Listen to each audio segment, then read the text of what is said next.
కోటపల్లి మండలంలోని ప్రభుత్వ సాంఘిక సంక్షేమ హాస్టల్ ని పరిశీలించిన బీజేవైఎం రాష్ట్ర కార్యవర్గ సభ్యుడు శివకృష్ణ మాట్లాడుతూ బిల్డింగ్ కూలిపోయేలాగా ఉందని అందులోని విద్యార్థులను వేరే భవనానికి మార్చి వీలైనంత తొందరగా కొత్త భవనాన్ని నిర్మించాలని అధికారులను బీజేపీ నాయకులు కోరారు.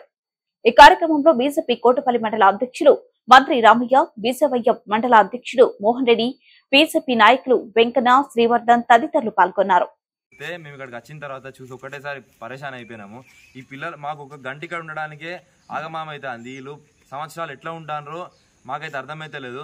మరి వీళ్ళని అడ్మినిస్ట్రేషన్ చేస్తున్న అధికారులకు ఎందుకు కనిపిస్తలేదో మాకు ఇంకా కూడా అర్థమైతలేదు.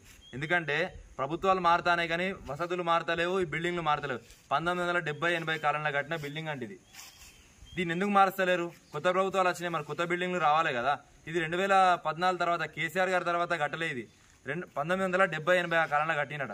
మరి అప్పటి నుంచి ఇప్పటిదాకా సరే ఇది మంచిగా ఉన్నది అని అనుకుంటే ఉంచుకోవడానికి ఏం పర్లేదు.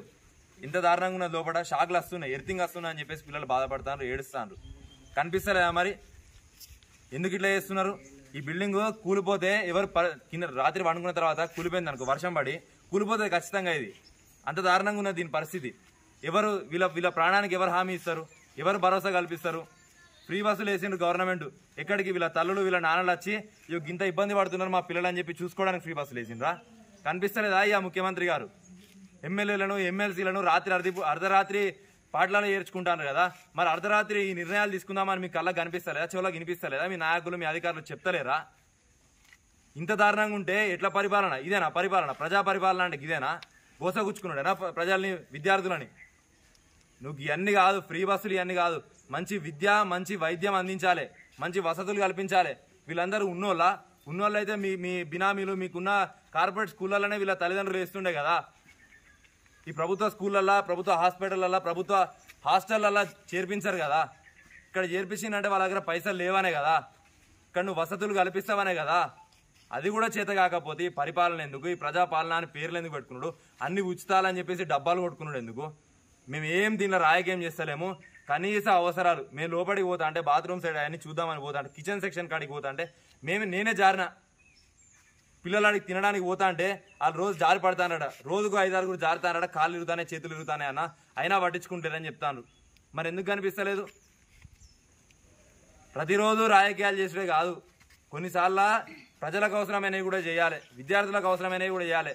ఎటు తీసుకుపోతారు తెలంగాణ రాష్ట్రాన్ని, కోటపల్లి మండలిని, చెన్నూరు నియోజకవర్గాన్ని, మంచిర్యాల జిల్లాని? గిట్లుంటేనేనా అక్షరాస్యత పెరిగేది? అట్లున్నది ఇట్లున్నది, పెరగాలి, పెంచాలి, దీన్ని అట్లా చేస్తా ఇట్లా చేస్తా అని అంటాను. ఈ వసతులతోనేనా పెంచేది? ఈ వసతులతోనేనా తెలంగాణ రాష్ట్రం అభివృద్ధి చెందేది? కనిపిస్తలేదా? ఇప్పటికైనా కానీ మేము రిక్వెస్ట్ చేస్తున్నాము, దయచేసి స్పందించి ఇక్కడ ఉన్నటువంటి అధికారులు వెంటనే ఈ బిల్డింగ్ని కూలగొడతారా, లేదంటే టెంపరీగా దీంట్లో ఉంచడానికి కూడా ఇది వర్త్ఫుల్ కాదు. వీళ్ళని ఎక్కడన్నా రెంట్ తీసుకోనో లేదంటే ఏదైనా వేసుకొని మోడల్ స్కూళ్ళని కూడా దీంట్లోనే తీసుకొని వచ్చి చేర్పించుకుంటా అన్నట. ఇదేంది కథ? ఈ బిల్డింగ్ పేరేంటిది? హాస్టల్ పేరేంటిది? మోడల్ స్కూళ్ళకి సపరేట్ హాస్టల్ ఉండాలి, వాళ్ళకి లేదు. సరే దీంట్లో చేర్పించుకుంటాను, ఇదేదో గొప్ప ఇప్పుడు నీ పార్టీ చాలా గొప్ప పార్టీ అని చెప్పి 4 చేరుతానని చెప్తాను కదా. మరి అంత గొప్పగా ఈ బిల్డింగ్ ఉన్నాయనుకొని దీంట్లో చేర్పించుకుంటానవా? కనిపిస్తలేదా? ఏం లేదని చెప్తాను, పాపం బాధపడతాను.